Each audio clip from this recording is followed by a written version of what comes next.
Hi ladies, my name's Angela. For those of you that don't know me, I'm a functional medicine practitioner and I specialize in the area of women's hormonal health and wellness as they move into their 40s, 50s and beyond. And I'm also in this age category, so I can definitely empathize with you with a lot of the symptoms that can come up for women as they move into the perimenopausal, menopausal shift.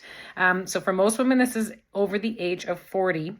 For many women, they transition to menopause by the time they're 50 to 55.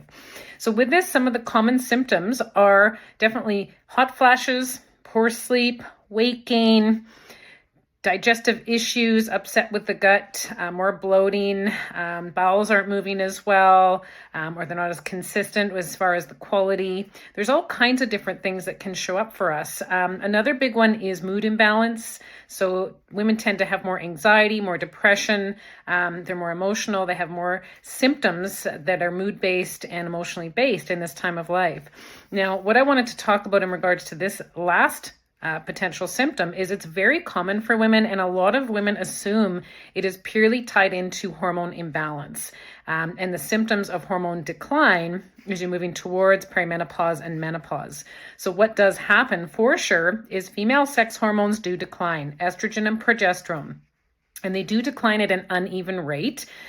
People that may have been following me already on some of my social channels may have heard me talk about this, and it's certainly something that's really readily available in the literature and even on, Dr. Google, ChatGPT, all those things. Estrogen and progesterone don't lower at the same rate. If this is estrogen and this is progesterone, progesterone lowers more quickly, especially for females. This becomes more accelerated as you move into your 40s and early to mid 50s. And with this, often a common symptom that has to do with this is poor sleep and definitely mood changes, often related to anxiety. But the problem with it is that many women assume that the solution here with this is hormonally based. And I want to just let you in on a secret, because for many women, adding in progesterone is what is deemed the thing to try. But for many women, it doesn't work. And part of the reason for that is often women have a lot of imbalance in their gut and their ability to absorb and utilize hormones, whether you're bringing it in from the outside or you're producing it on the inside on your own. And so it doesn't actually necessarily help women to bring in more progesterone if the body's not utilizing it properly. And in fact, what can happen for some women, actually many women, the more I talk to, is the progesterone actually disrupts their symptoms even more, because it's like they have more circulating hormone than they would normally have, and the body's just not utilizing it properly. So it can actually create more mood imbalance. Often women do report that when they have excess progesterone coming in from the outside and they're not feeling good about it, that they're sleeping worse, their moods are worse, they're more irrational, more moody, and they're just not feeling like themselves.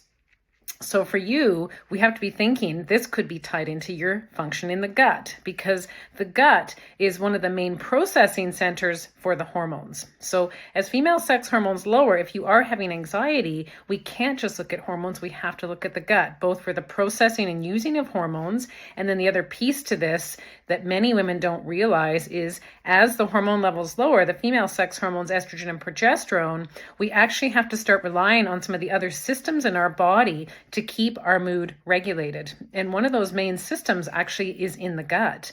And the reason for that is because the gut microbiome, the beneficial flora in that lower part of the gut, is where a lot of our happy mood chemicals are produced. Serotonin, 90% of it's produced there. A fair amount of our dopamine is produced there as well. So serotonin is one of the main regulators from a mood perspective, from a chemical production perspective, for anxiety. And then dopamine is more important for us for being happy, having motivation, drive. So we definitely need both.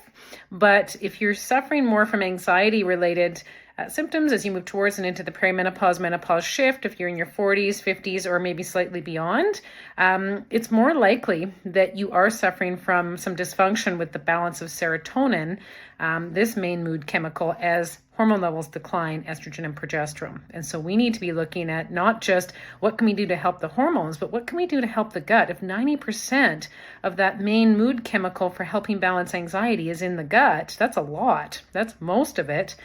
What can we do to regulate gut function? And then the real kicker for us as females, you've got to wonder evolution-wise why this is the case, but is that as our sex hormones lower, estrogen and progesterone, it actually disrupts the function of our gut a little bit more. So we naturally don't digest as well. We don't have as good a motility to move toxins and other things through that should be moving through on a regular basis, day to day, like they would have in our 20s or 30s when we had an abundance of estrogen and progesterone. And so some of this circulating toxin load, it can actually disrupt the lining of the gut. We can have leaking of toxins and even food particles into the bloodstream, creating more immune system reactivity and inflammation. And so this causes further disruption in this process that we're actually trying to repair more in this time of life. So what is the answer? We have to attend to our gut. We have to be looking at top to bottom what's happening. So, I mean, of course, there's all these different functions in our gut, but when you think about it, you've got to chew your food. The food's got to head down that first tube, which is the esophagus, into the stomach. It's got to churn. There's got to be enough stomach acid in there to break down that food. Moves into the intestines. There's the upper intestines, the small. That's where most of our absorption of our nutrients should take place. And then we've got the large intestine where we've got this big balance, ideally, of good relative to bad gut bacteria. And then we've got the elimination, which is the lower part of the colon into the rectum. And then into the bowel. Of course, the two of them work together for elimination of stool. And with that, a lot of toxin load should be coming out on a daily basis.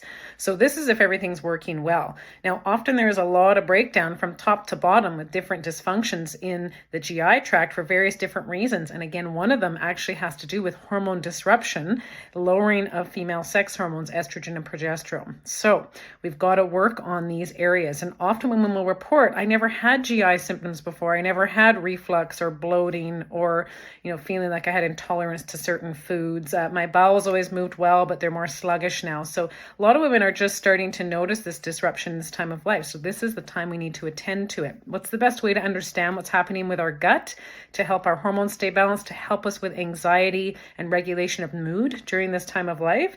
We have to do testing. So it's not enough just to do conventional testing with blood labs, possibly a stool sample to check for things like parasites and that kind of thing.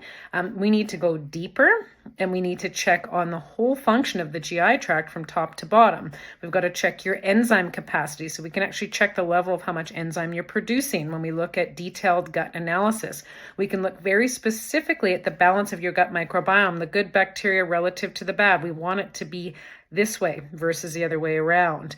And so we can actually check very specific species, strains, amount that we have present for each strain with the beneficial versus non-beneficial bacteria. We can check for things like parasites, molds, yeast, fungi, different types of overgrowth in the gut that shouldn't be there in high levels. And we can understand the starting point for where you might be at. And again, if you have a big imbalance in your gut microbiome, you're not digesting properly, there's a lot of inflammation in the gut, that main neurochemical that helps us support and balance the, especially mood around anxiety, but definitely mood in general. If that's out of balance, as the hormone levels lower, we're going to feel much more symptomatic around anxiety, depression, lack of motivation, lack of being able to just get things done and really regulate ourselves on any given day. And it certainly can be worse if you're still cycling as a female at specific points in the cycle. So we've got to do the gut testing. We've got to figure out how to help that balance. And if the balance is, again, if this is the good flora and this is the bad flora, if the balance is this way versus this way, then there's going to be some things that need to be done to help you get that balance back in the gut. It's not as simple, unfortunately, ladies, as just taking a probiotic and hoping for the best. We have to get more specific with understanding why you could have that type of imbalance in the gut. Sometimes there needs to be some detoxification of some of the bad microbes in there. There needs to be a whole rebalancing of how we're functioning in our GI tract with digestion, inflammation, types of foods coming in. Sometimes we need to bring in products to actually heal parts of the gut that have been damaged over time. So it's not just really that simple, but again, we can create a roadmap for each of us as individuals for where we're at with that dysfunction in the gut to help us balance our mood, especially around that anxiety component of things, if that's one of your primary symptoms as you move towards perimenopause, menopause, and beyond. So again, it's not all about just topping up that progesterone that's lowering as you move towards perimenopause, menopause, and beyond. We know progesterone's low. Not every woman suffers from mood imbalance in the form of anxiety as they move through this transitional time. So we know for women that are suffering more so from anxiety, but we have to also look at the gut. So if you have questions around this, comments, please feel free to comment here. If you're in my YouTube channel, definitely let me know where you're at with your gut function. I'd love to know where you're at, what you've tried, what's worked, what hasn't. And again, if you want help from me, I'm happy to support you. I order these types of labs for women on a daily basis and help them learn how to create customized plans, lifestyle-wise, that are natural, that help them rebalance their gut microbiome and their hormone health and wellness as they move into perimenopause, menopause, and beyond. Women get great results once they understand first what's happening in their body. It helps them to take control because they understand what's going on, and then they have a specific plan that they can work through, and I have ways to help them with follow through so they get results. So again, feel free to reach out to me anytime. You can go to my website, www.angelasimpsonfunctionalmedicine.ca. There is a place on that top right-hand corner where you can click to book a complimentary consult. There's also a contact link, and you can definitely email me if you feel like you have questions about if it would be a good fit for you to book at that initial complimentary consult with me. Thanks so much for watching, and if you haven't already liked my socials, please make sure you like me on YouTube, Instagram, TikTok, and I also have a private Facebook group. If you haven't joined it yet, please do. There's 7,000 women in there asking awesome questions, and we get lots of circulating great answers on how we can learn how to rebalance our hormones naturally as females entering our 40s, 50s, and beyond. Thanks so much, ladies. We'll see you again soon. Bye for now.